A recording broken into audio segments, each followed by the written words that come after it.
The Statue of Liberty in New York Harbor is seen from the air. Flying to America, to New York and Washington, are the Prime Minister of Uganda, Milton Obote, the Secretary General of the Uganda People's Congress, John Kakonge,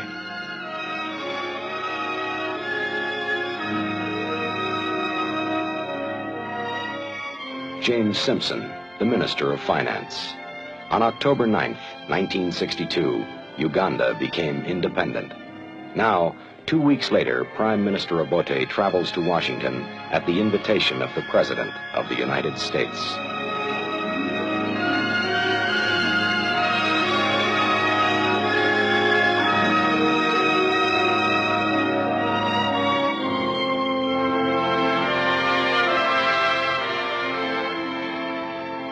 Washington, capital of a union of 50 states. 50 states stretching from the Atlantic to the Pacific Ocean, welcomes the Prime Minister of the new African nation, making his first trip abroad since his country gained independence.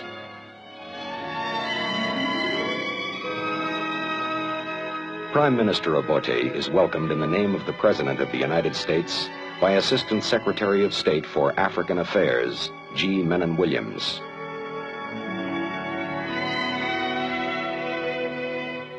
Also traveling with the Premier are Uganda's Minister of Justice, Grace Ibingira, and Uganda's representative at the United Nations, Apollo Kironde.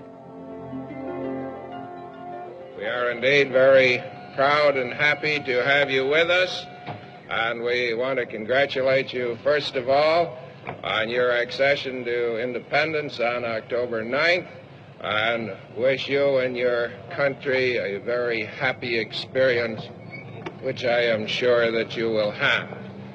As you know, the United States has close to 200 years of independence, and during all of that time, we have supported the principle of self-determination, which you yourself have recognized in order to achieve your independence.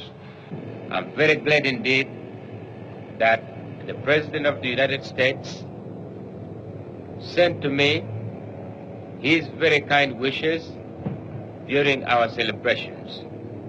And indeed, I'm very glad indeed that he also took the opportunity to invite me to come to Washington. In Washington, all affairs of state center on the White House. This is where the Chief Executive of the United States has his office and his residence. It is here that President Kennedy receives Prime Minister Obote as a leader of the new Africa.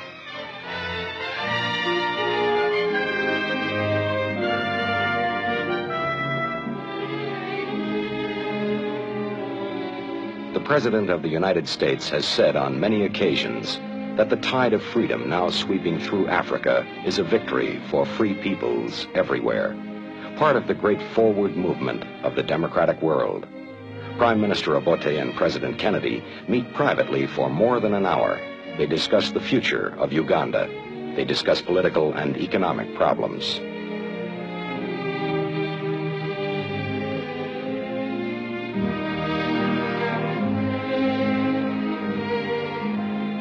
Mr. Kennedy has a keen interest in Uganda's welfare. He assures Prime Minister Obote of America's continuing interest in the newly independent nations of Africa.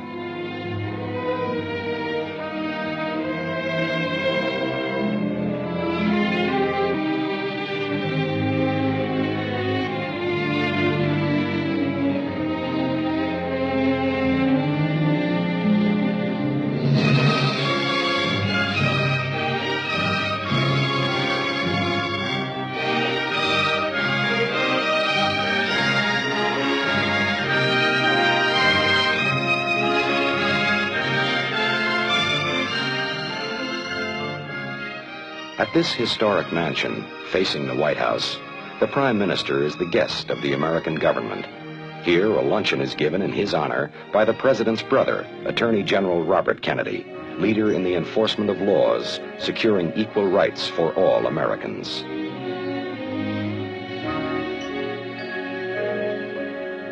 At the official residence, Premier Obote and his party meet with the representatives of the press. The Prime Minister tells the American reporters that the most urgent task for Uganda is to build more schools, homes, and roads, develop agriculture and industry. He also describes the natural beauty of his country, the Great Lakes and rivers, Lake Victoria and the Nile.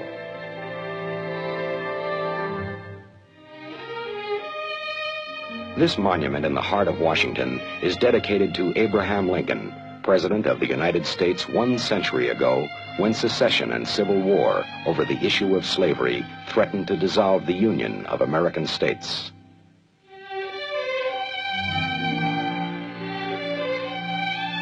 He is remembered as the savior of the Union, the great emancipator, the champion of freedom.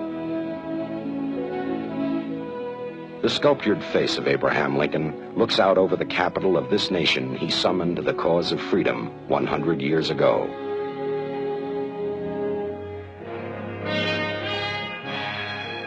In New York City, there is a monument of our own century and generation, the United Nations, where the peoples of the world affirm the need for a common effort to achieve peace and progress.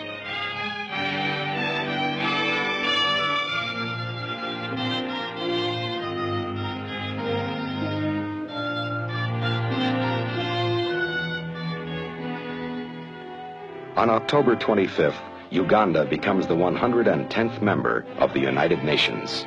Acting Secretary General Uthan congratulates Prime Minister Milton Obote as the flag of Uganda is about to be raised in front of the United Nations headquarters.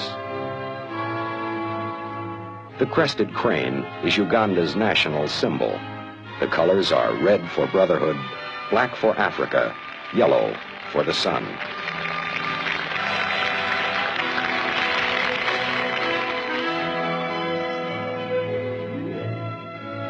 Representatives from every member state come to congratulate the Prime Minister of Uganda and his delegation.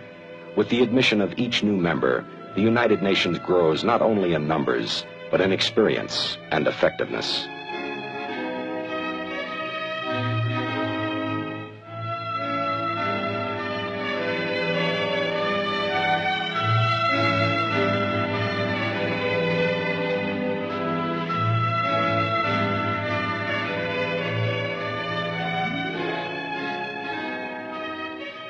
As one looks over the vast hall of the General Assembly, where Uganda has now taken its seat, there is added meaning in the opening words of the Charter. We, the peoples of the United Nations, determined to save succeeding generations from the scourge of war, to reaffirm faith in fundamental human rights, in the dignity and worth of the human person, in the equal rights of men and women, and of nations large and small. I now take pleasure in inviting the Prime Minister of Uganda to make a statement.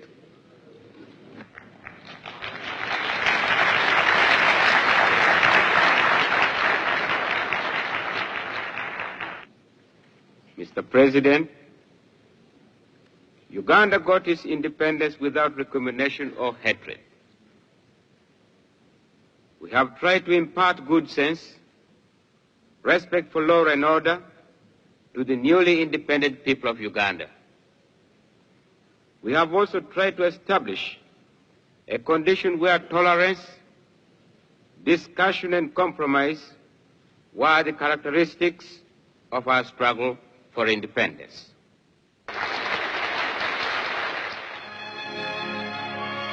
To those who welcomed him in New York and Washington, Prime Minister Obote said, "We come to you with a big heart. We know that we have many friends." As Premier Obote flies home, his many friends in the United States and at the United Nations send with him their best wishes for Uganda.